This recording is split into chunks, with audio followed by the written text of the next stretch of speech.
Did I mention that when I paused this game, I practically had a semi? I love the pause screen in this game. It appeals to the aesthetical designer in me, and it showers the entire game with what I would call a love filter. But I'm Sarah from 17. This is my Batman Arkham Knight New Game Plus walkthrough, and we're going to be messing with the Riddler and tracking the Arkham Knight. So you're not probably going to see it when we play, because I trim this kind of thing out, but when you pause the game, it puts a filter across it that puts it essentially in a soft focus. It's like a focus pull, and it applies a camera effect, like modern day cameras would, where it makes a lot of the lights distort and bloom into these kind of optical flares, and it looks really, really nice. One of my favourite game aesthetics of all time was Kane and Lynch 2, because even though that game looked like shit, it was complemented by a kind of found footage, you know, artifacty, crappy camera filter that made the fact that it looked shit worthwhile and empowered it into a really dramatically different kind of visual. And that is a game where when you take damage, it just looks better and better and better. So I would run around the entire game half dead, just because I loved just how crazy the screen got with colour. And it's a very similar purpose that happens when you pause this game, and I really, really enjoy it. And I wish you could take away the menus, so you could just like freeze frame the game with that awesome looking filter, because I would get so many screenshots, dude. There's something about lights distorting on camera that just does me. It's like a beautiful woman. It's my kryptonite. But speaking of beautiful women, here is Selena Kyle, Batman? Otherwise known as Michelle Pfeiffer, the only true fucking Catwoman.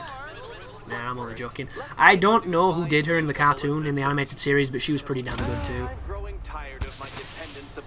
But I love this room, and I'm going to show you a terrible fight, which it breaks my heart to do this, boys. It truly does. Especially considering today, I think I got like a 60 combo on this area, no hit, on hard, and what have you.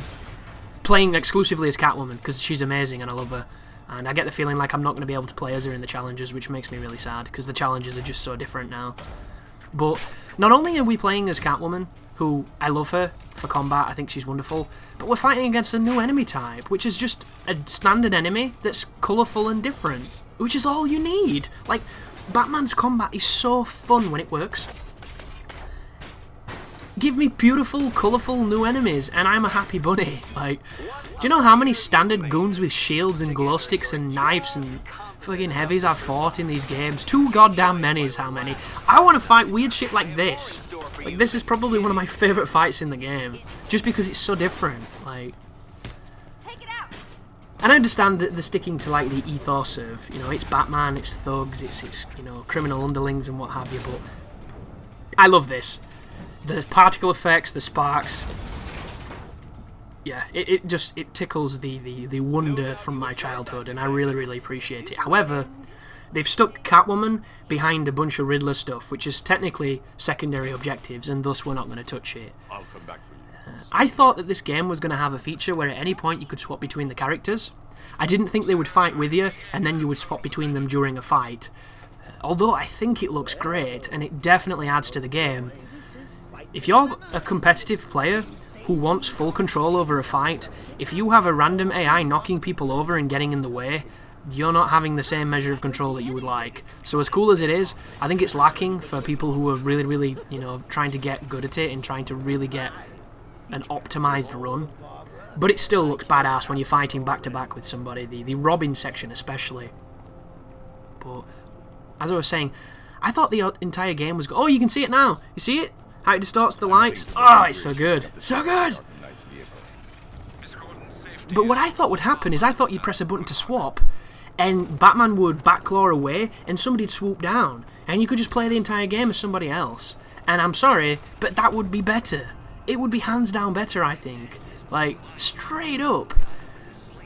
Because then it'd be like playing the game with a completely different character, and if that was the case, I wouldn't care that I had to play this game twice more times, because I'd do it with bloody Catwoman, I'd do it with Nightwing, I'd do it with Robin, I'd do it with, you know, fucking guy who doesn't look as good as he did in Arkham City, and that'd be amazing. But that's not how it works. It's very choice-specific sequences, and then nothing else. Which is bullshit, dude, because they sold it like this super cool feature that was going to be really heavily dominant in the game. I even did a video on it, I think. or I at least talked about it in a video, and I was really excited. And I don't know, maybe there's some feature where when you do certain most wanted quests, you unlock the ability to free roam as those characters, and if you can, that's amazing. If you can't, Rocksteady, what the fuck are you doing? You have my email address, goddammit. I sent you all that hate mail. But that would be such an easy thing to do. Like, I made a funny tweet today saying, if they were to sell us the animated series soundtrack as DLC, or even the Danny Elfman soundtracks from Batman or Batman Returns, I would be down. Because the one thing that I find truly lacking in this game, which... As a footnote here, the music in this game is fine, guys. There's nothing wrong with it, and whoever composed it is obviously good at what he does, and it's fine. But it ain't Batman. And Batman, to me, is so heavily focused around the sound and the music of it that I didn't even realise how much it was an important aspect of my love and adoration of everything Batman until it wasn't there. And everybody knows those iconic themes from the animated series and from the films. Everybody has that one that you associate with Batman, and everyone's is probably different. Like, I'm the guy, when you say Batman, I ain't thinking Christian Bale. I'm not thinking Hans Zimmer and those crazy bloody strings when the Joker's around. I'm not thinking that at all. I'm thinking the Warner Brothers sign, where you see like the bat signal go up in the sky, and then there's Michael Keaton turning in his chair towards the window. I'm talking that with the dun dun dun dun, or however it went, you know, awesome music. And that's what I want in the game. Like, every single time something's happening, I want like the intro to the animated series, or I want the stuff that was happening in the films. Really good stuff. And there's some cool music in this game too. I especially loved is it Sinatra at the beginning? I've Got You Under My Skin. Fantastic tune. It worked really well, even though the incinerator's kind of buggy. If you haven't had the incinerator bug, sometimes the prompting never comes, so you sit there just listening to that song. And it didn't bother me at all because I like the song, but I'm sat there like, is there something meant to be happening here? And then about 3 minutes in, at the bottom right hand corner, it popped up, incinerate, press X or whatever it was, and I'm like, wow. Is it meant to be this prolonged? Is it really building drama here? And then on my next playthrough, it popped up immediately. I even checked the footage to see if I'd just been sat there like an idiot and I'd not seen it, and it wasn't there. There you go. But here we are following the treads again, killing tanks as we do so. I can't even say it, guys, I can't. This is not Batman Arkham Knight at its finest. Like, if this is the first video that you've watched of this game and you're wondering why I'm playing Transformers following an Assassin's Creed-esque waypoint, that's not the full game, guys. There's so much more to this. And what I was wanting to do, if everything had gone my way, which life has taught me that will never ever be the case, but once I'd done the walkthrough, I was going to do all the most wanted stuff, but I was going to record it and publish it without commentary. So you would have the full game commentated, and then you would just have the conclusion of all the side missions with, you know, the volume as normal, so you could hear what the dialogue was, you could hear what the resolutions were, and they could have just been, you know, some nice side videos to intersperse with the walkthrough. And that would have probably done really, really well and been a nice compliment to the Batman stuff on the channel. But now I'm afraid to even record, because I don't know if it's going to jack up again, and it's really frustrating. The biggest problem stems from the fact that for some reason this game doesn't have a replay level feature. It doesn't have anything like that. It has new game, then you get new game plus, and then you're fucked. Like, that seems to be it. And it even has a teasing feature of a backup save. It says hold the bumper to look at your backup saves, but be warned, if you pick one of these, it will remove your most recent save. And one of them was way earlier. I was like, oh, that's going to be perfect, because like 36% out of 100. That's no, we're probably at the beginning of the game, I might be able to salvage this. And then I remembered I beat it with 44%, so it's obviously taking into account all the side missions. So 36% was on the rooftop with Gordon when you confront Scarecrow at the end of the game. I was like, oh, god damn it. And then there was no other saves to revert to, so I got thoroughly screwed. I should find the body. But here is another investigation part. We're going to be moving over here to where the driver flew out. Word to the wise, always wear your seatbelt, guys, even when being pepper sprayed. It will help, although it will not hurt the sting in your eyes. Oracle must have been in the passenger seat So, and deliberately caused the crash. as you can hear from Batman, giving us his handy exposition, his narration. We have to go and check the seat. So this is another one of those areas where the detection on this seat can be weird, as you just saw. The game went to it, but I wasn't stood in the right spot. There you go. Nowhere near as bad as some areas, though. That one's pretty decent. And then it shows highlight of the door, so it's time to follow the door. Pretty simple stuff, this. I really enjoy it as well, because it's a nice change of pace. I'd prefer it if you could just go to the face, to the door, then to her, then to the chip that she throws, so you could skip it, but such is not the way that scripting works. And that's another thing that I would like to change if I ever get my grips on any kind of game in development or being part of a dev team, is just to streamline the replay.